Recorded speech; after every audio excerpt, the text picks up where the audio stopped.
This podcast is brought to you by SeatGeek. Our friends over at SeatGeek are giving us a promo code of TBA Wrestling. That is TBA Wrestling for $20 off your first purchase. Enjoy the show.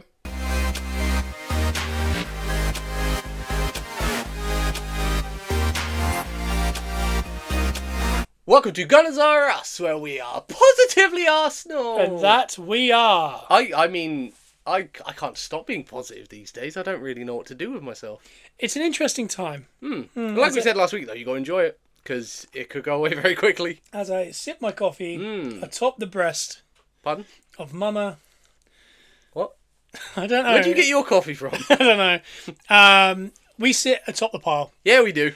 And it is a very interesting time because the podcast is a really lovely way to timeline our feelings and thoughts and all these things. I'll go back to this forever. Oh, yeah. You and I, after I think we lost in the Europa League, and we were stood around this dining room table downstairs about 3.5 years ago. Yeah. And I think it was like the end of the season before we then challenged and we didn't expect to. Yeah. And you and I sat there and we were looking at each other. we were literally standing either end of a thing. Not saying a word. We were just kind of confused and like, what's next for the club? Just constantly doing this with our heads, shaking our heads. Yeah, like, and I remember saying to you, and almost like it was the first time I believed it. I went, we got a good young coach. This was because I tell you, it was like 3 years in. Yeah. 2 years in, maybe. Got a good young coach. We got some good young players. We got some top players. But not just that. People always say, oh, yeah, but you can't compete because people like Man City and they got so much money. We got a lot of money. Yeah. And I was like, Liverpool competing. Yep. Take away what we know about this year, where they spent a lot of money. They didn't notoriously spend a lot of money over the last 10 years under Klopp. They're like their little... It reminded me of the old TV show, The Raggy Dolls. Do you remember that? Yeah, they kind of took on like... Misfit Toys. Yeah. And they're big signings. I know they did make big signings like Van Dijk and Alisson. But realistically, their squad wasn't the most expensive by any means. No. But they were competing for Champions Leagues. They won Champions Leagues. They were competing for leagues. They won leagues. Yeah. And I was like, they got a good coach. They're trying really hard. They've got some good young players. And they've got money, but they haven't spent a lot of it. No. So you can't go, oh, it's just, the top teams that win are the top teams that have money. Yeah. Yeah, maybe a lot of the time you can whittle it down to that. But I was like, no, but what's the deal with Liverpool then? Like, we pay the same kind of wages. Yeah. We have the same kind of money. We have a young, good coach. He's not Klopp at the time. We knew Klopp was a top manager. The work ethic that you would instill. Yeah. But I went to you, I remember saying, why not us? Yeah. Why can't we compete? We've got the money. And this is around the time, like, post-COVID, just after COVID, where, there was a consortium that was looking to take over. No one liked the Cronkies. But I was saying, the Rams have all this money. They've just went all in to win the Super Bowl. Yeah. That year, they did. And notoriously, once a franchise goes the distance in one of the sports, they move on to another one. And I remember saying to you, I was like, there's no reason why we can't be what Liverpool are doing. Yeah. And I remember you going, I know. And I was like, but I didn't really believe it. I was like, but it won't be us. No, we were basically clutching at straws. But for the first time, I went, why not us? Yeah. Fast forward, obviously, to the point where we are now. It's international break 2. Arteta is in his 6th year, going on 7th. We're top of the league. People think we're the favourites. Yeah. But not just that, but the Champions League. Yeah. And sometimes, let it all work out, I mean, we have let it all work out. Like, we had to sit back and endure some stuff. But, I mean, you could see the blueprint when Arteta got there. Like, we all kind of saw what he was trying to do, and it took some time. But, I mean, I don't think I could have imagined the last few seasons. I mean, considering where we were, the last few seasons where we're competing every season. And we should win one or two of them. Well, when you look at that league of the most points accumulated over the last 4 seasons, I think it is. Yeah. We're top. Yeah. But we're the only team without a Premier League title. Yeah. Like with the bridesmaids, never the bride. Yeah, we've got the most amount of points of anyone over the last 3 years. We're that consistent. Yeah, very. We're the only team of the 3 top teams. I mean, that haven't won the league. I mean, I think I've said it before. Like, I would take. I mean, if you could tell me over this, let's say Arteta's there 10 years. Like, what's he in year 6? Yeah, let's say 7. Let's say over 10 years we can win a league, win a Champions League, but over that 10 years we're consistently second in there, like consistently challenging every year. I would take the consistency. Oh yeah, I'd rather that than like what seems like Chelsea now do, where they win a Champions League, then the following year they come 9th. Yeah, I want to they sack their manager, chaos, lose a load of players. Yeah. Then they re-buy a load of players. It's messy. They win the Europa League and the Premier League, and everyone goes, they're back. And then the following year they come 10th. I couldn't deal with that. I couldn't deal with that. Because you don't know if it's coming back up, that yo-yo. Yeah. I mean, I know it's confidence or like cockiness. I don't know. They're very close. But every season now, I kind of expect us to be in the fight. Yeah, and the reason I bring that table comment up, and I know I've brought it up on the podcast before, it was just that feeling of, like I said, I didn't believe it. But I kind of, for the first time, I went, but there's no reason why it's not Arsenal. Yeah. Like, because you do kind of blame everything on, like, money and all this other stuff. And you start going, I don't get, like, but Liverpool don't, like, I know they've got loads of history and all that, but I was like, but the standard of player they're buying are the same standard of player we're buying. Yeah. The same wages they're paying are the same wages we're paying. Yeah, we can't afford to go get the best player in the world. Yeah. And I was going, but they're challenging. And we're kind of doing what Liverpool are doing now, which is, if we went on to win the league or the Champions League this year, we are literally in the Klopp Liverpool arc of challenging every single year for like 8 years in something, but only coming away with a league and a Champions League. Yeah, because you're... And obviously he also won the FA Cup and the Carabao. Yeah. But over like a 10-year period, he won one of each basically. Yeah. But every single year he was in something. But he was also fighting up against the Man City of it. Like we are. We were fighting with Man City, now we're fighting with Liverpool. Yeah. Might be from City again, I don't know. Never know. But I started that podcast because obviously we're going into international break too. I know everyone that's listening to this is going, I can't stand these international breaks. And same. The only reason I say... Does anyone like them? Like, really? No, I don't think anyone does. And and the worst part is there's another one in 4 weeks. Yeah. And it's just that feeling of... It feels like cup competition until we're out of it. It's like going on a long car journey, but you got to stop every 4 services to get fuel. Yeah, it's like we're driving from Southampton to Scotland, but between Southampton and London, we have to do 3 big stops. Yeah, you're making up ground. And then after London, you just go straight to Scotland. Yeah, straight line. And you're just like, why do we faff about for so much? It feels different. It depends on how you're going, I think. Like for us, we're top of the pile. Yeah. We've had probably 2 of the best hate watch weeks we've had in years. Yeah. We can relax. 2 of the best, really relaxing win, really stressful win, but really rewarding win. Yeah. And then get top of the pile. And the conversation right now is, are Liverpool not good enough? Yeah. And if you had said to me this the week going into the last international break, we would have sat here on the podcast, we probably did, and said, we're dreaming if we think by the next one, with the injuries we've had, the fixtures we've had, that I would go, going into the next international, we would have played 10 games, lost 1, drawn 1, conceded 3. Scored 26 or whatever it is. I love it when you say that again. If you had said that to me at the start of the season, I would have said, no, there's no way we're getting to that part of the season at top. Yeah. That's for sure. I wouldn't have said it 3 weeks ago at the last international break because it looked like Liverpool were going to win every game. Yeah. It looked like already we were going to be 8 or 9 points off. We could see St James's Park, Man City at home. We were looking at the West Ham going, is that also going to trip us up? Yeah. The Champions League had to start. We had to go away from home in the first game. Then we had to have a standard home game. Yeah.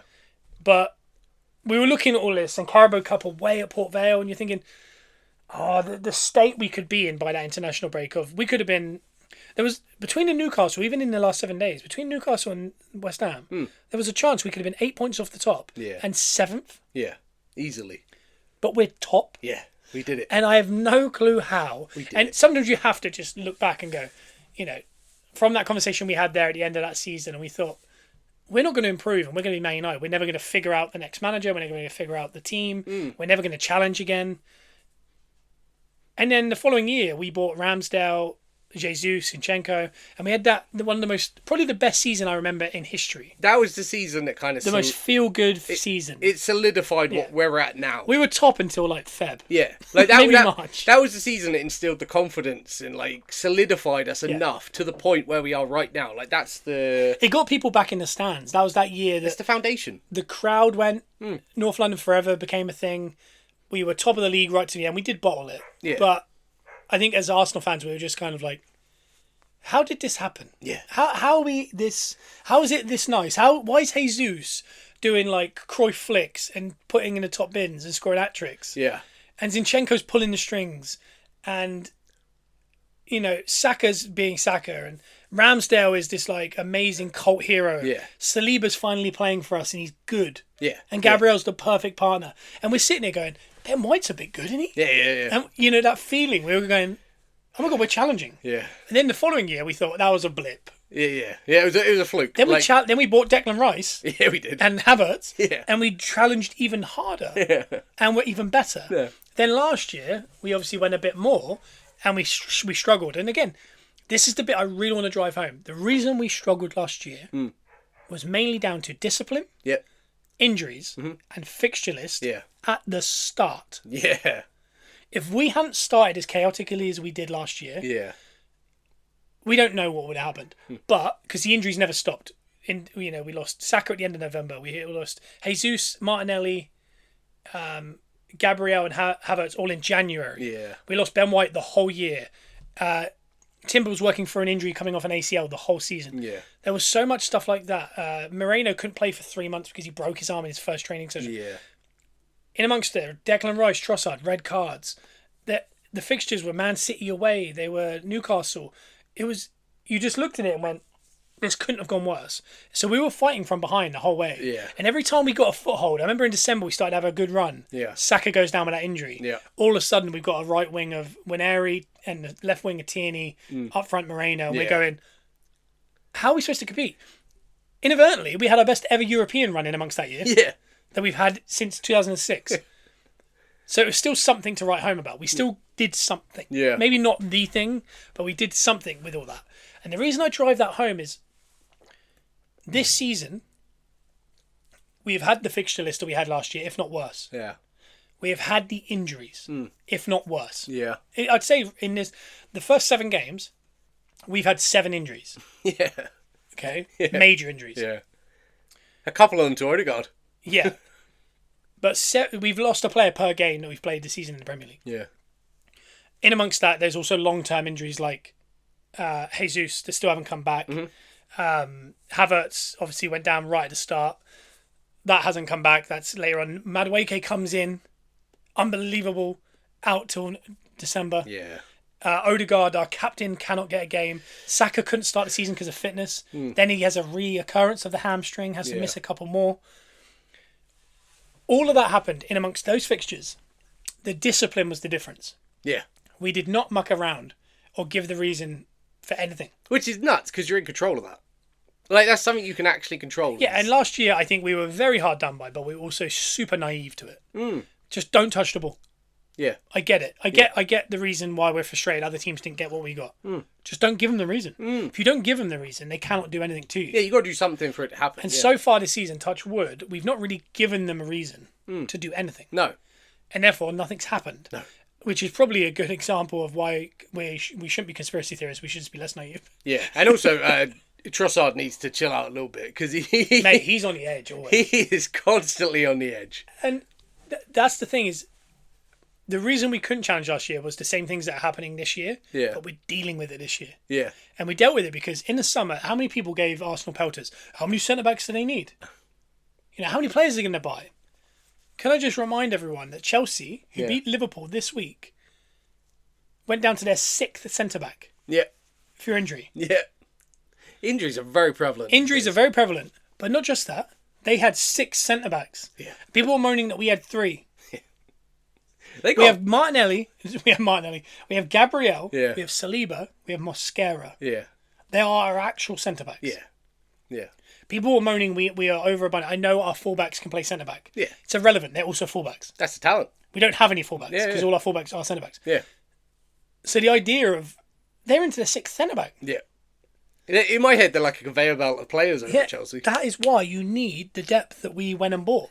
Quality depth. Because we've been missing our best player, our captain, our talisman, our centre-back, our new signing that was unbelievably covering for our best player. Yeah. Now they're both not there. To a point where you didn't miss the best player. No. And you're going, oh, okay. And we're absolutely fine. And not just that, we've dealt with maybe the rockiest part of the whole season that we're going to deal with. Yeah, that was hard. It was hard. And that's what I was going to say was these international breaks, depending on how they went, these gaps, are actually really lovely. Oh, we're sitting pretty. Because we can cut this podcast, we do it, we sit here and we talk about how happy we are.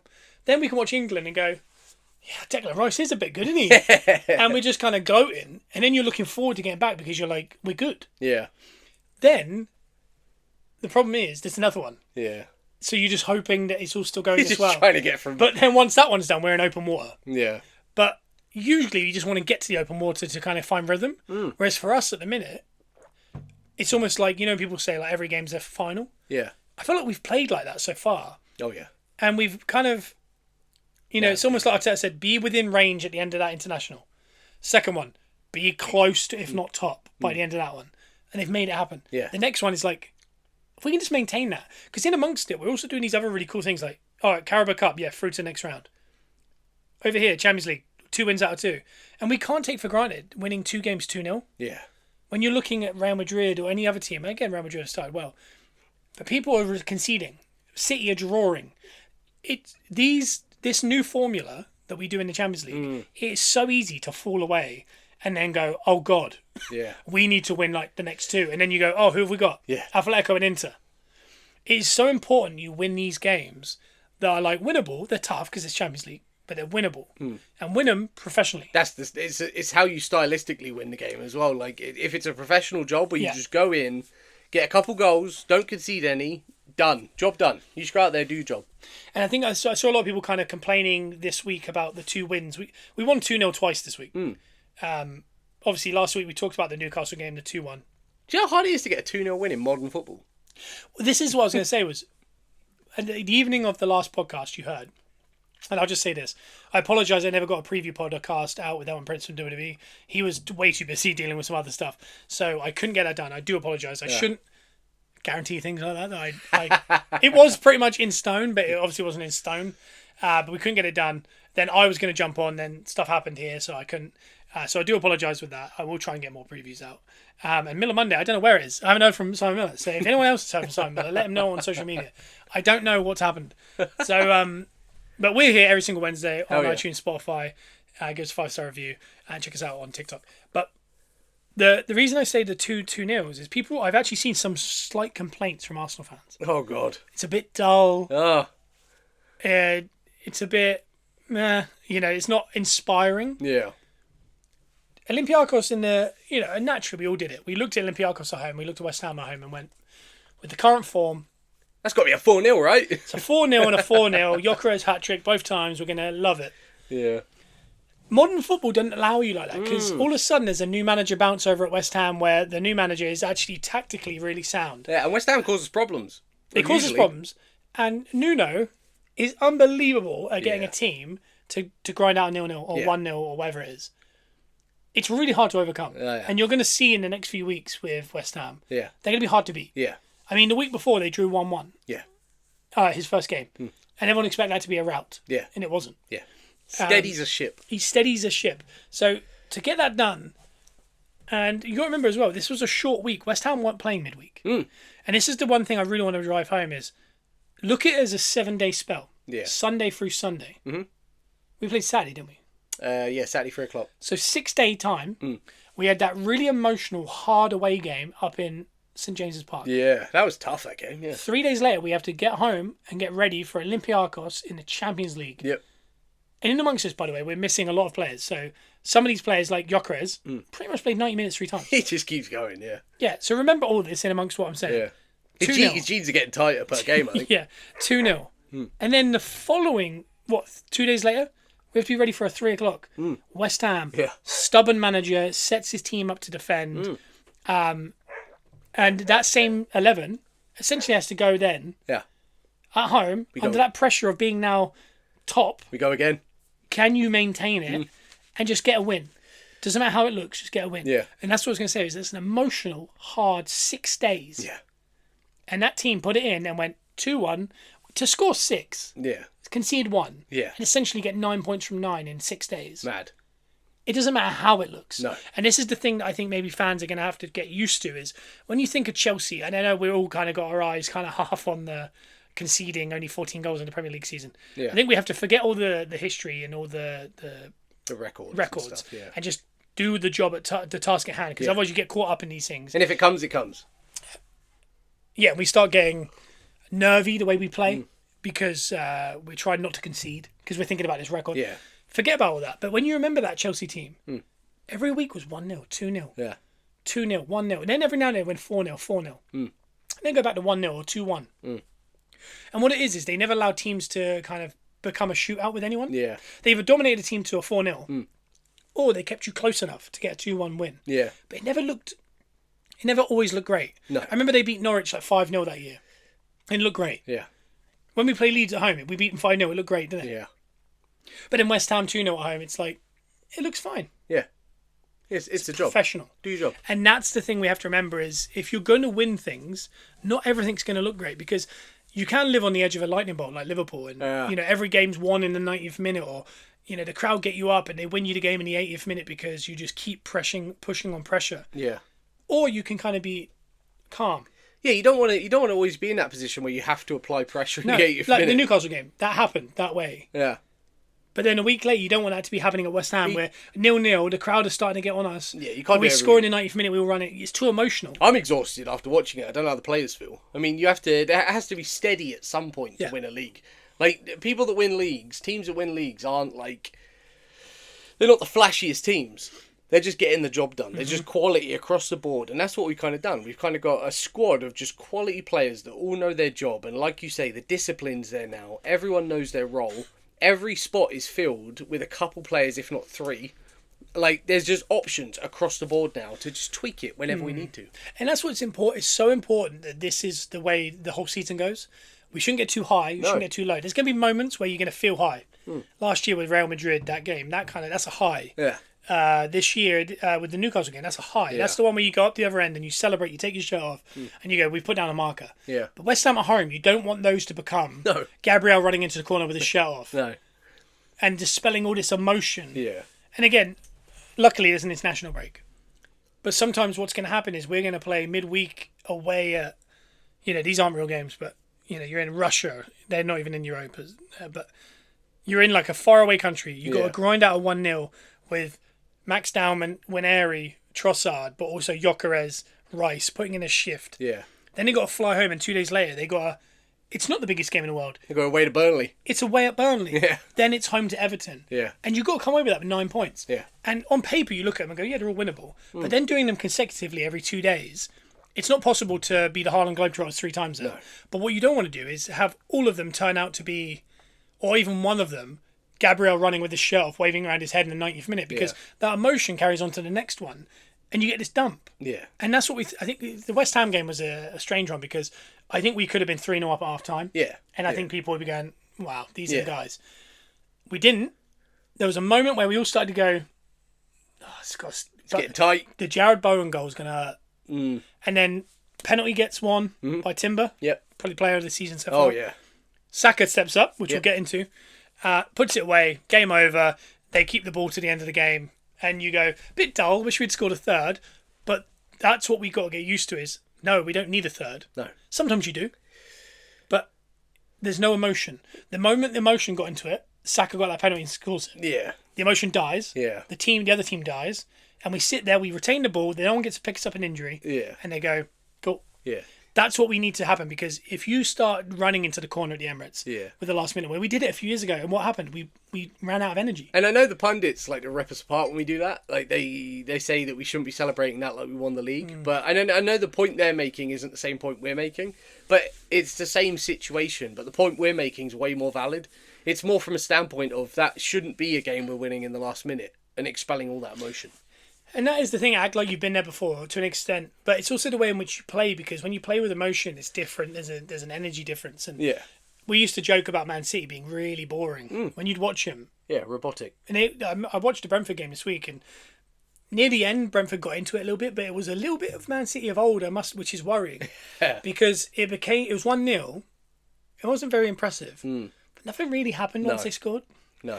And that's what we've kind of learned. That gene, we've kind of picked that one up, which is... strangle the game. But what, as fans, we got to do, because City fans went, hell yeah, 1-0. Because they've been there, done it, they've won the league. Yeah. They've seen that not every week... In 3 years' time, if they win the league, they won't remember that Brentford game. No. They'll remember the big energy zapping one. Yeah. But those are the ones you got to quietly win and just forget about. Oh, they'll remember winning the league, and it's all down to those. The problem is, the last few seasons, maybe not last season, the last 2 before, we can almost remember every win. Yeah. Because they're all more emotional for us. Yeah, we remember those last-minute goals, yeah. And with City fans watched that game and went, yeah, Haaland's really good, and we won 1-0, we're back in it. Yeah. Arsenal fans won 2-0, went back to the tub and went, It wasn't very flashy. It's like, yeah, forget it. Yeah. You don't win leagues with flash. No. You win leagues by stubborn defences and winning goals. Yeah. That's it. That is literally it. And what helps now is, we'll talk about it a little bit. Olympiacos was a pretty standard 2-0. Yeah. I thought Gyökeres this week maybe had his best game for us and our worst game. I think his best game for us was the Newcastle game. Yeah. I thought Olympiacos was also one of his top 3 games he's had for us. Yeah. Both of them he does not score in. No. Deserves to score in both of them. Does a lot of work off the ball, yeah. And then the third game, the West Ham game, I think he was maybe the worst game he's had for us. But again, we have to also take into consideration he's one of the few players that played 90 minutes 3 times. Yep. 6 days he played 90 minutes. Yeah. I feel like he's been playing since the season started. Yeah, and I saw Clive from Arsenal Vision talk about it, so shout out Clive, go check out Clive. And also Arteta spoke about it, because Arteta's really come out strong on Gyökeres, and I don't think he was fully sold on him at the start, but I think he loves him now, because I think he's realised he's more Havertz than he is. And I know that's a detriment to what we want. Yeah, I think at the start he thought he inherited something that wasn't what he was after, but he's starting to realise, like, this guy just works for the team. Yeah, he's a hard worker. He's a team player, he's a hard worker, but the thing is, the years of work he's put into being one of the best forwards in the world has created something for him that is benefiting us immediately. Yeah. And what that is there's a couple of pictures, a couple of stills that you can find online of the game where genuinely there's a ball in the air.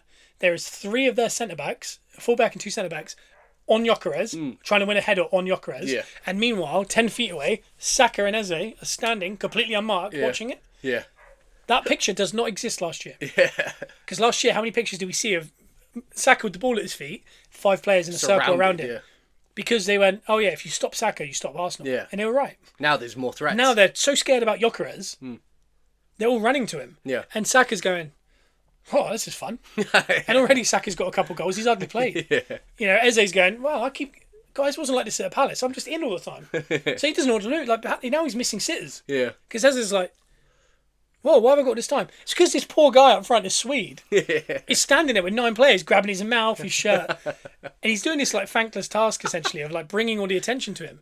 And what will eventually happen was teams will go, we need to stop Saka and Eze. And they're going to give him room. And what's going to happen, just like the Leeds game and the Forest game, is Eze and Saka are going to find Gyökeres and he's going to go, oh, thanks. There we are. And again, Gyökeres is here not to win the Ballon d'Or for scoring 30 goals in a Premier League season. He's here to win the Premier League. Yeah, which is crazy because, like, coming in, all we could really see of Gyökeres was goals. The goal highlights. Like, we wanted a striker so we could get more goals. But in turn, we've created. We are scoring more goals. Yeah, it's just not him. He's the one making them more. Yeah, he's distracting everyone. He's saying, "Hey, look over here!" Like while you guys do this. That's the thing, and I know a lot of people will say, "Oh, that's a fob off." I mean, it's not, because it swings and roundabouts. At the end of the season, if he has 6 goals. We have to have a conversation. Yeah. Because Havertz is doing what Gyökeres does. Yeah. Without the attention. Yeah. Because no one's worried about Havertz. Yeah. So Havertz does pick up 11, 12 goals a season. But he does so much other work that's so intelligent, so great. But the problem with that is no one worries about Havertz, so Saka is still doubled up. Yeah. With Gyökeres, he's not as neat and tidy and intelligent as Havertz. Not at all. But what he is a bully. And teams are going, we're going to have to put 2 on him because he's just shoving people to the ground. We've got to restrain the beast. Against Olympiacos, Odegaard put him in a channel with 2 players touching him. He threw them both to the ground, hit it at the goalie so hard, he had to parry it onto the post. And then Martinelli just tapped it in. Realistically, that's his goal. Yeah. And we all have gone, wow, what? Haaland scored a goal similar at Brentford this week. Yeah. Kind of bodied 2 players and just hit it in the corner. Yeah. And afterwards he said, that's one of my favourite goals I've ever scored because that's a real goal. Yeah, I made work for that. I worked for it. And like he said, he was like, when I got on the pitch, the guy grabbed me by the shirt and shoved me. Yeah. And I went, all right, I'm in for a day now. And he said, before the game, I was tired. The minute he did that, I went, all right, we're in a game now. Yeah. And he said, within 10 minutes, I've shoved him to the ground. I've hit it in the corner. He said, that's a goal. Yeah. That's what Gyökeres is doing. Yeah. He's not really you can't really name a moment that he's had a clear chance. Not really. The only clear chance he's had is a penalty against Leeds, which he scored. The other goal he scored there, he ran from the halfway line on his own. Forced it, yeah. And then the other goal he scored, Eze puts it on a plate in 2 yards out. Yeah. Other than that, I watched all the Arsenal games. There's not many times I've seen him in. No. I think this week there was one maybe at Newcastle where he got put in on his right foot on the right channel, but he was kind of half between the 6-yard box and the 18. Yeah. And he's running in. I'm used to seeing him just smash that across goal, and he tries to chop it back in. Yeah. That worried me a little bit because I thought, oh, has he lost the confidence? Yeah, just hit it. Because he's left-footed, I think he's thinking, I need to get back on my left. Yeah. But that's the only time I really remember him actually being put in on a chance where I thought... Yeah, it's very rare. That and the Odegaard one where Martinelli scored. Yeah. Yeah. But they're both... One ended in goal and the other one I'm a little bit disappointed with. Yeah. But realistically, we're not getting the ball to him in good positions. Like, you watch Havertz, he's through on goal, like, once a game. Yeah. Yeah. And again, that might be indicative of how good Havertz actually is, and maybe Gyökeres isn't as good. Or it's an indication that they don't know what runs Gyökeres makes yet. Oh, yeah. Because if you watch a game, the poor guy makes 1,000 runs a game. Yeah, if you just watch the left side of your screen when we're shooting that way, and just watch it when we got the ball in the middle where Zubimendi and are, you just keep seeing this big blonde guy just keeps disappearing out the shot and then running backwards. Yeah. And then he disappears again. You're thinking, eventually someone's going to go, and it'll be Odegaard. Yeah, once they figure it out. But he's also not, like... I think the job he's doing at Arsenal isn't the job he's done at any other club. I think he's had to adapt a little bit. And I think with game by game, he is adapting. So we're going to see a different kind of Gyökeres this season, I think, to what we've seen previously.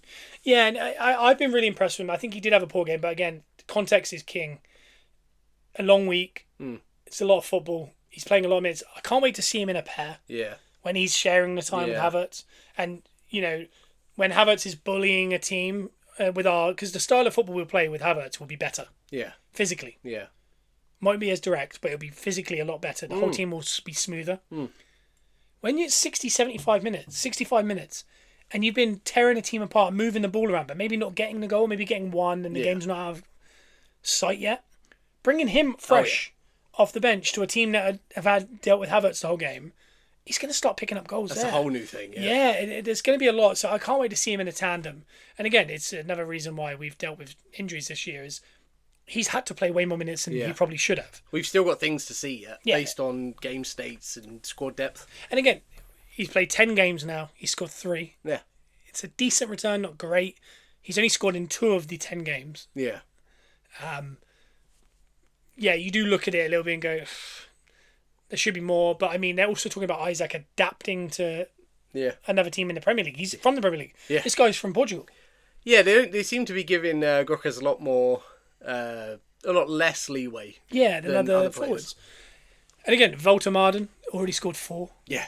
He looks a good... He, by the way, he says he idolises Havertz. When you watch him, almost identical. He moves exactly like Havertz. TK was doing great. It's kind of fallen a little bit because of them buying another forward. And lack of discipline. And then Isaac kind of struggling, I think. Yeah. But... yeah, so for me, I think Gyökeres will definitely come a lot better. I think he's doing a lot of stuff that right now is the reason we're top of the league going into the second international. Yeah. Because this time last year we weren't. Yeah. And we had the same fixture, the same injuries. Yeah, he's doing a lot of thankless stuff that got us to this point. Also, the big thing he's doing, being fit. Yeah. Being able to play 90 minutes. He showed up. He's showing up, and he's showing up for 90 minutes every 2-3 days. Yeah.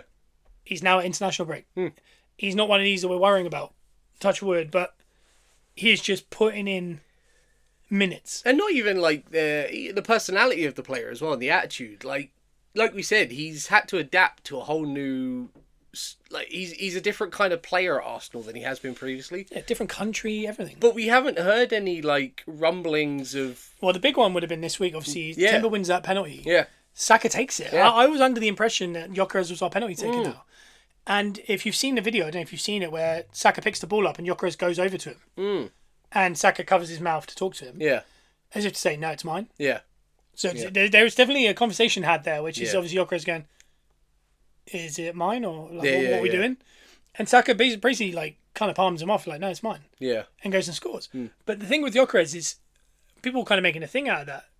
He literally just asks him a question, walks off, and then watches, and as soon as he goes in, he double fist bumps, and he runs after him and celebrates with him. Which, fair play to both players for their... not causing a problem. Yeah, I mean, for Saka having the... I don't want to say confidence, because he does have confidence, but to stand in that situation as a young player and say, no, it's mine. Yeah. Like, be that assured, and then for Gyökeres to want the penalty in the first place because he wants the goals. And also understand you're the franchise. And then understand, back off, and then celebrate. Yeah. Like, both players played that part really well. And as a forward, you know, when we won that penalty, I went, oh, thank God, at least Gyökeres can get a goal. Yeah. And he'll keep people quiet. Yeah. And when I saw Saka, I was like, I don't know what the benefit of this is. Yeah. Because that's the other part, is obviously, like, as Saka is, like, essentially was the captain at that point. Yeah. And he is the franchise. Could he not see what we were all seeing, which was like maybe Gyökeres needs a goal? Yeah, just give him when the opportunity comes up, give him the goal. Give that forward a goal. Like, and I don't think he's short on confidence in any way, but it would be nice just to get another stat. Keeps people, because a lot of things now are like, oh, Gyökeres has got 3 in 10, Sesko has 2 in 6 or something. People are like, maybe Sesko's better. And all these conversations eventually will have a negative effect on the team because they'll become big enough that Jamie Redknapp or someone will talk about it on a show big enough that Arteta will get asked it in a conference. And then the players are like, oh, is that a thing? Yeah. And then Gyökeres does start second-guessing his shots. So I'd rather just give Gyökeres the goals. When it comes up, I know it's just a penalty and it's not... It wasn't like a 0-0 90 minutes and Saka took it and then missed it or something. He took it. He's coming off an injury. Saka's got his own dreams and the reason we're in the position we're in right now is because of the hard work Saka's done over the last 5-6 years. Yeah. So if he wants the penalty, take the penalty. It's fair, yeah. But it just felt like a moment where you can kind of go... But also, I must admit, when we won it, I went, oh, okay, at least Gyökeres can score. Yeah. And I thought, God, if he misses... This could be so detrimental. Oh, the pressure. So I started to think of that, and I thought I would rather him score an open play. Yeah. Because that then builds. Where if Saka misses it, nothing builds. No, Saka, we know he's good. It's Teflon. Yeah, we know it's fine. So there was an element of that where I was like, I don't want to deal with he can't even score penalties. Oh my God. Yeah. So maybe there was an element of that of we'll get you a goal in open play. Don't want to set him up to fail. Don't want to set you up to fail. Yeah. Especially in a tight game that we could end up drawing. Yeah. Yeah. But Saka takes the reins. He scores it. One of the better penalties I've seen. And in that same game, who scored the opening goal in the West Ham game? Oh, man. Rice. Yeah. A lovely little gesture towards the West Ham fans staring at them. Yeah. I don't know if you saw that. Oh, yeah, I did, yeah. They were giving him stick all game. So he just kind of had a good, Thierry Henry, jog look at them. I was kind of hoping the dynamic between Rice and the West Ham fans would be kind of... Well, I think he likes them. Yeah, there is. But they do... For whatever reason, I don't understand the hate for Rice. Yeah, I mean, there is a level of amicability with some. But I do kind of like when you're a team like West Ham, and I don't want to say smaller team, but like a team that when you have a player like Rice, that's, he's eventually like Palace with Eze. They love Eze still. I mean, that's your guy. Yeah. Like that's your man. Like I know Bowen's going to be there forever, but I mean someone like Rice captained them to their European trophy. Yeah, like you want when he does move on, you kind of want it to be more like okay, I understand. Yeah. Like I get what you like. Even when Henry went to Barcelona with us. Yeah. I mean, I know he'd already done a lot of good stuff like Rice had. But even when he went to Barcelona, I was kind of like, okay, I understand. He wants to play for Barcelona. He wants to win the Champions League. Yeah, exactly. He wants to win the Champions League. He wants to play for Barcelona. I understand. He's done all this stuff for us. I love him. Still do. Don't have any questions about him moving on at any point. Yeah, the Rice West Ham one's a bit of an odd one because I don't think anything was badly done. No. It's a very strange kind of thing. But he gets the goal. Eze starts it. Yeah. Well, he doesn't. I think it's Calafiori Zubimendi. But I say this again. A big part of the whole game was we finally wanted to see Rice as the 6, Eze and Odegaard. Yeah. The problem with it is we all wanted to see it. Yeah. But any time we've ever cooked up these midfields in the past, they never work. No, the one that we think we want is never good. No. The one that we don't like is always also equally as bad. Yeah. Like we all know that Rice, Moreno, and Zubimendi is not a midfield we want to go into games with. No. Okay. But we also think that maybe Rice, Odegaard and Eze is the answer. Well, on paper it looks good. And it was fine. Yeah. And it did create, but it wasn't that great. No. It felt stifled. It felt bitty. Yeah. And part of that might have been Odegaard picking up the injury. And again, it's a whack on the knee. You weren't sure what it was, but it looks like it's a MCL sprain. Yeah. Could be out anywhere between 3 and 12 weeks. We don't know what grade it is. Yeah. But once he went off for Zubimendi, my God, did we look better. Yeah. The balance was better. It's the balance. And also, by the way, in amongst all this, no one's really talking about it on anywhere. No. Zubimendi's really good. He's quality. Such a good player. Really Zoo. Good. He has the best heading accuracy percentage of this season over any centre-back. And if you remember, against Newcastle the other week, he beat Dan Burn in the air. Yeah, he did. Yeah, I remember. I don't know what, and I remember seeing the stats before he joined us of he wins 100% of his aerial drills. And I was like, it's 5'6". Yeah, little guy. But since he's been with us, he still does. I don't know what he does, but he picks out Eze in a channel that it's a great pass. Yeah. Eze shoots, parries down, and then Rice scores. It was coming. We hit the one off the post. It hit the back of the goalie. Early on, Eze misses an absolute sitter from 5 yards. Yeah. Overall, it probably should have been 3 or 4-0 and out of sight. Yeah. either way, we eventually got the goal without really being troubled. No. You could feel the game changed, and you started to... Arsenal were, like, behind the ball. Yeah. But that, again, I think... But we go into that in phases, don't we? Yeah. Almost like to just kind of reset. Yeah, because you can't just keep going. You have to... No. The game changes as it goes on, and obviously they needed a goal. But the thing I'm most impressed with where we're at now is not that we didn't get it done like by 3 or 4 goals or whatever it was. It was the game changed, but we managed it. I think we mentioned it earlier. We managed it, contained it, and just killed the game. Like that's the bit I'm most impressed with. And I don't know if that's Arteta seeping into my head, because that's the kind of thing he would say. He's the kind of person that I feel like would come out in a press conference to say, I'm glad they had us pegged back for that amount of time. I'm glad they had those opportunities because it tested us and it showed me that the team had resolve and could move forward. Well, if you think about it, the last 10, 15 years, the team that wins the league maybe the last 10 years, are the least emotional team. Yeah. Usually. Yeah. The last one of that kind, I'd say, is like maybe Leicester.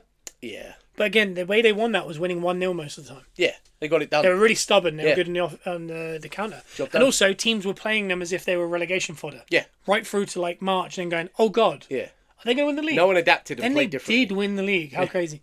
And then since then, it's really been just Man City and then Liverpool. But Liverpool won it in COVID when the emotion was taken out. Yeah. And then they also won it again last year when really Roger was injured and Arsenal dealt with a million injuries. Yeah. Yeah. They capitalised. Yeah. They were the best team while the other two teams were down. Yeah. And then this is where Slot is going to earn his money, because we'll get into that now, is the week that was. Yeah. Liverpool lost 3 games in 7 days. Yeah. Yeah. And I mean, we could kind of see this coming. I mean, I know we're not experts, but I don't know. No one else was really picking up on this. Like how unbalanced their transfer. It's tough, isn't it? I guess, yeah. When they're winning, it's tough to kind of question. Yeah. But we've said from the start. Yeah. You can listen to the podcast. Squad balance is odd. Yeah. They've spent in the weirdest areas. Yeah. I don't know how good Slot is as a manager. Yeah. Because he didn't really. He kind of went, here are all the keys. I've been given them. Yeah. You go unlock it. Yeah. And then they won the league. Yeah. Because other teams were down. Yeah. Again, still fair play that he did that. Yeah. But there was no. I couldn't tell you how. I can tell you how Klopp's team plays. Okay. I can tell you how Pep's team plays. I can tell you how Arteta plays. I can tell you how Eddie Howe plays. Yeah. Glasner. Yeah. Even Amarin. I can tell you how his team plays. Yeah. Tell me what a Slot team is. I mean, because last year they played identical to Klopp.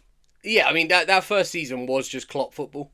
Like he was just sitting in the driver's seat and letting the car drive. Like... And then this year they've settled a little bit and they sit back a bit more. Yeah. Which I assume is the Slot coming in. Yeah. But it's only causing them trouble. Well, based on their signings, I mean, they kind of top-loaded the front end. Yeah, they made their defence weaker. They got rid of the depth there. Yeah. They then made their midfield more attacking. Yeah. And lost the depth there. And they're putting pressure on themselves in the wrong places. Then they sold, like, multiple players up front. Yeah. Like Diaz, Darwin. Like, what a real team does there, in my opinion, is obviously with Jota, that's unfortunate. But with Diaz is a tough one to lose. But if they're happy with Gakpo, cool. What a real team does is you keep Darwin. Yeah. And you probably keep Diaz. Yeah. And you add TK. Yeah. Yeah. And all of a sudden they go, that's firepower. Yeah. Everything's the same. But they lost 3 top players and replaced it with 2. Yeah. They're playing the same position. Yeah. It's just very odd. And their right winger is the best player in the league, really. But he's also 34. Yeah. But the weirdest signing, the one that we pointed out very early on, was Wirtz.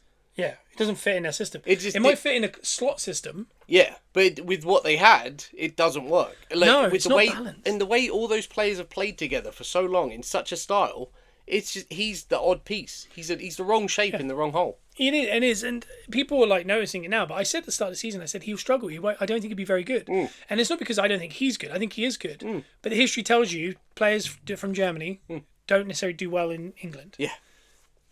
Plus, coming in with the pressure of now you got to be the talisman. Yeah. And you got to get used to all these new players, new manager, new system. And also, he's playing in a team now that the fullbacks go forward even more. Yeah. So you're going to concede more, which means you're going to be behind more. Yeah. Which means you're going to have to have results quicker. Yeah. And a set of fullbacks that haven't been playing with those defenders. Like if you dropped him in Arsenal this season and he was not instead of Eze, we had Wirtz on the bench and he had to play a couple games, he would have a goal and assist to his name. Oh, he'd be fine, yeah. It's the right setup. He's a good enough player. It's just they brought in weird players to fit weird systems, and I don't fully know what the system is. No. And I mean, like, Kirkez is an awful defender. Frimpong, he won't play. No. Because I think he thinks he might be a winger. Yeah. Yeah. Yeah. So now they just have Bradley. Yeah. And Robertson's now playing instead of Kirkez because he doesn't trust Kirkez. Yeah. And the main thing about Wirtz, like you said, the difference between... And by the way, can I just say this? Why wasn't Conor Bradley immediately the Trent replacement? Well, we all felt he was. Why did they go buy big money and sign him? Yeah, but we already thought he was. Yeah, I think Liverpool fans did. I think everyone did. It was Slot that made that call. And I understand coming in and setting a precedent by signing these big players. And on paper, the signings, the players... They all look great. Amazing. Yeah, they're amazing. I mean, maybe not worth the money they spent. Yeah, they're overpaid, but I mean, they're unbelievable players. Like, they threw way too much money at that, and it was very unbalanced, so it's all very messy. But, I mean, the Wirtz thing, the main thing about the Wirtz thing, like you said about Gyökeres, he's adapting. Gyökeres is adapting to what he needs to do. Wirtz is the same player in the wrong format. He's not figuring out what he needs to do to fit into that format. He's just playing the same. And I think as well, physically, what's worrying is he doesn't look up to the speed yet. No. And this is why a lot of German players don't succeed in the UK. Sometimes they never pick up the speed. Yeah. And you hear about these players from like those countries that do come in and they do interviews where they're like, oh my God, the speed. Mm. And they don't realise that Speed like, and physicality. When you're playing Nuremberg, sometimes you do have time on the ball. Yeah. Whereas when you play Palace at home, you still don't have time on the ball. You got no chance. Because Adam Morton's at your feet. Yeah. You know what I mean? Like you play anywhere, Paqueta's at your feet at West Ham. You don't have any time. No. And the speed the game moves at is just so rapid. And it's more physical than people expect. Yeah, and the media around it of like, oh, you haven't got a goal and assist, and all of a sudden the pressure builds. Yeah. It's a really hard country to get good in. There's nothing like the Premier League. And again, a good reminder of how well people like Odegaard have done. Because, I mean, when he came in, everyone went, he's lightweight. Yeah. Didn't feel that lightweight. I know he just got injured twice. I mean... But he doesn't feel... He deals with the pressure of the country. By the way, people are talking about him getting knocked off the ball and all. He is. He gets knocked off the ball. Yeah. He looks lightweight. Yeah. He looks slow Yeah. to think. Not necessarily speed, but like he's not moving quick enough mentally to what to do next. Yeah. So Mendy's found it fine. Oh, yeah, fine. And he's played some of the toughest games he'll play all season. In a more physical position. Yeah. He seems to be fine. Moreno seemed to pick up fine. Yeah. Inadvertently, you kind of realise these sometimes where you just go, God, they adapted really quick. But again, by the way, Gyökeres, he's adapting. Yeah. 3 goals in 10 and also not missed any games. Yeah. And set up a couple. Yeah. Like, literally forced a goal. Yeah. Doing all right. He's figured it out. Yeah, and I mean, and the rest of it, and that's why it's so smart to, you bring, for every Gyökeres you bring in Eze. You know, like, in the past years, for every Timber, but for every Timber there is a Ben White or a Declan Rice or a Havertz or someone who's already acclimatised to the league. Havertz's been a big one to talk. If you're going to talk about that acclimatising from a German league, I mean, Havertz is a massive one. Yeah, and that's what I mean. There's so many good things we've done over the years, and I felt from the get go, and I said it. It might, and also, by the way, Slot might figure it out, find the right tune. Yeah. And they do have enough emotion and style and quality that they could go and win every game to the end of the season and win the league. And we all look back at this and go, oh, they just faltered because they hadn't figured it out. Yeah. That's very plausible. Oh, yeah. But I just think that from the get-go, the balance looked a bit wrong. Jamie Redknapp was literally saying on TV, going, he said it to Slot. Yeah. And Slot, and again, talk about the mask slipping.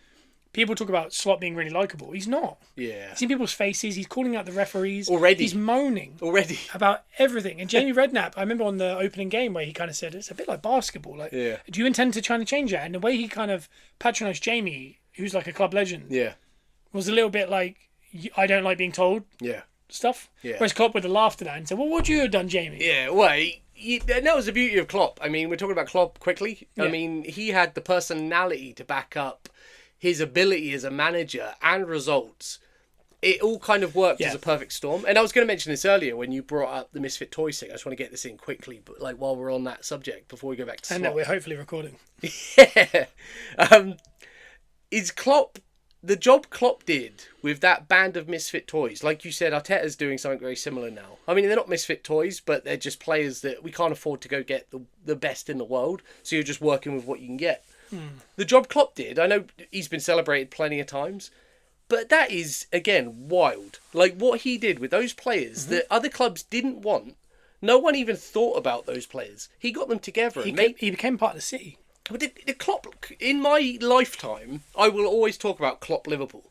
Like, I'm an Arsenal fan, but Klopp's Liverpool is a team I will think about forever. I mean, I liked what he did at Dortmund, but we saw in front of our eyes every week what he was doing at Liverpool, and that was wild. Yeah. But I mean, Slot, talk about some shoes to try and fill. I mean, you're not just filling the shoes of a very dominant Liverpool side. You're filling the shoes of what Klopp did, and then obviously, like we said, he took over what Klopp had left behind, and Klopp, that team when Klopp left, was starting to struggle. Yeah, they were. Yeah, they had a down year. Yeah, it was starting to come to the It felt end. like the last ride. Yeah. Slot took that team and then won the league again. But I do think because City and Arsenal were down. Yeah, I mean, that's not all on Slot. I know you can't take away from what Slot did. 'Cause Slot definitely did some stuff there that you have to commend. I think it was. Do you know what it was? It was, you know, sometimes they say like you just need a new face to say the same thing. Yeah. They were sick of Klopp every day shouting him. It was fresh. It was a fresh face telling him to do the same stuff, but in a nicer way. But the fact that he's shouting at refs already, I mean, I understand if you've been in the league a while and you see it's a little bit, not corrupt, I'm not going to use that word, but it's a little bit tough to kind of get the rub of the green sometimes. You can't lose your temper. Second season in after winning the league. Like, that's not a time to be losing your temper. He's moaning about the refs. And Yeah. some of the stuff he's saying to people just seems a little patronising or a little self-righteous or something, and I don't know. I don't think it's going to end well in that sense because if the results don't turn, I've seen already particular big Liverpool streamers and stuff already turning on him saying, I don't like him. I'm not a big fan. No, I'm not a big fan. I think he's a bit. He seemed likable when it was going well. Yeah. The first sign of like anything not being exactly perfect for him, he's causing a fuss. Yeah. So I think that will probably bite him eventually, and he'll either have to adapt to it or they'll move on to him. He doesn't feel like someone that's going to adapt. He feels stubborn. It doesn't, yeah. And I think that squad building was just so strange. Like they're going to power their way through winning games all season because they've just got so much firepower. Oh, yeah. But there's going to be smart enough managers, people like Bournemouth, Palace, they're going to find ways to go, oh, yeah, that's really ridiculous that you're trying to do that. There's some better managers in the league by far, like easily, in smaller teams. Top managers. Areola and Glasner being two of the best in the league. If not two of... They're in the top 5 best managers in the league, if not top 3. And not just that, Thomas Frank is still getting jobs done at Tottenham now. Eddie Howe, look at the job he's done at Newcastle this whole time. Yeah. It is, it's going to be an interesting season. I think this week has definitely made it, to us, more interesting. To some people, they're kind of going, Arsenal going to run away with that. Yeah. I don't think it's going to be a runaway. No. I think City are good. Liverpool will figure it out. Yeah. I think teams like Newcastle, Palace and that, they're not going anywhere. No. They're going to be awkward. Yeah. Spurs aren't losing much. No, not at all. I mean, they're the only team that I'd say that on the eye test, no one's really that impressed. Yeah. But like we were saying earlier, don't have to impress people with your eye test. No. Just got to keep getting wins, and then when it gets to the nut-getting time, you deliver. And if they keep winning, they'll be in it. They're not going anywhere. They're not going anywhere. So it's going to be a really interesting season. It's going to be an interesting week because obviously we've got the internationals. We're coming off of 3 wins from 3. Liverpool coming off of 3 losses from 3. Yeah. We're top of the pile. We're top of the league, only just. We're doing well in the Champions League. We're through on the Carabao. This next gap between the internationals is going to have a few more Champions League, I believe. Yeah. I think a Carabao and maybe 4 more Premier League games. Lots of games. So at that point, we would have played, I think it's like 16, 17 in all comps. You're going to really... I think that's when we can actually go, if we're top then, oh yeah, I'll go fair play because fixture-wise, it's a lot better going the next batch than it was the last 2 international batches. Yeah. But teams like Palace, teams like Fulham, they are waiting in the wings to mess up any time. Anytime you aren't at the races, they'll punish you. Yeah. And it's tougher to get up for Palace at home as it is Man City at home. Yeah. Because even though the threat's there. The threat is, if not bigger. Yeah. But you don't go in with the same mentality. And also he coaches the life out of them to a point where he figures out all your weaknesses and he preys on them. He does. In Glasgow. So time will tell. And those are the games that, if we can all agree really over the last few seasons, the reason we didn't win leagues was those games. Oh, yeah. It wasn't the Cities. Yeah. It wasn't the Liverpools.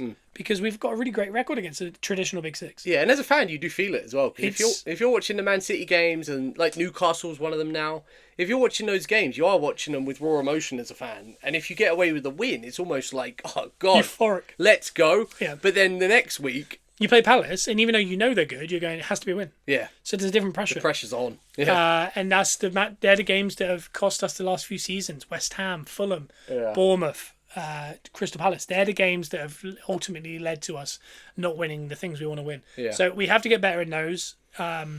Hopefully, I think it's beyond the next international. So in 5 weeks, I think we got Jesus, Madueke, and Havertz all coming back off of injury. Jesus. Odegaard will be back as well. Yeah. We might be close. Touch wood. Cappy as well. Yeah. Who's had a little groin surgery, I believe. Yeah. Already. Yeah. That's what I mean when everyone starts here. Like, they've got a lot of players, and I was like, yeah, but we'll hardly be able to fill the bench within like 2 weeks. Yeah. Lo and behold, we've got players we don't know on our bench already. And that's a whole other conversation. Why do our players get hurt so often? We'll get to that another time. But next week's going to be an interesting one because we are going into... I don't even know who it is. I think... First game back. I've got a feeling it's Fulham.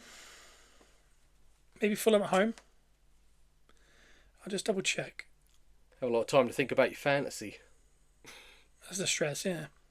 So when we come back, we've got Fulham away, 5:30 on a Saturday. Nice. Then we've got Atletico at home. Oh. So before next week's podcast, there's no Arsenal games, just England.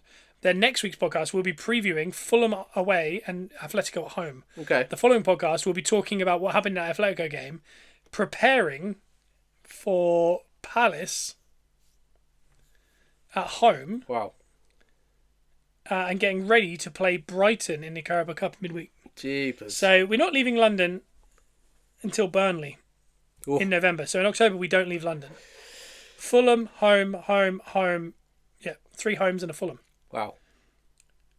London. Yeah, so that's what we get into. So next week, we'll kind of basically previewing the next batch of fixtures to the next internationals, see if we can get a guest on or something like that. And then we'll be back the week after, straight back in the thick of it into the next international break. Heck yeah. But we've been Gunners R Us. We are on TikTok, so go check us out there. We rip a pack every day for Peppercorn Sports Cards on there. And we also do some Arsenal news. Here on iTunes and Spotify, give us a 5-star review. Let your friends know about it. We're an audio-only podcast. Yeah. But please check us out. We have a SeatGeek code of TBA Wrestling for $20 off your first purchase. Plus, go to Whatnot. Underneath this audio podcast, you'll see a link. It'll give you £10 to spend on Whatnot. It's an auction site for things like trading cards, collectibles, and all sorts. If you want that free £10, just sign up underneath. It's free of charge. And you will get a kickback, and you'll also get £10 to play with. See if you can get yourself a graded Ian Wright or something like that. It's worth it. It is worth it. So we'll be seeing you next week. Bye-bye. Bye.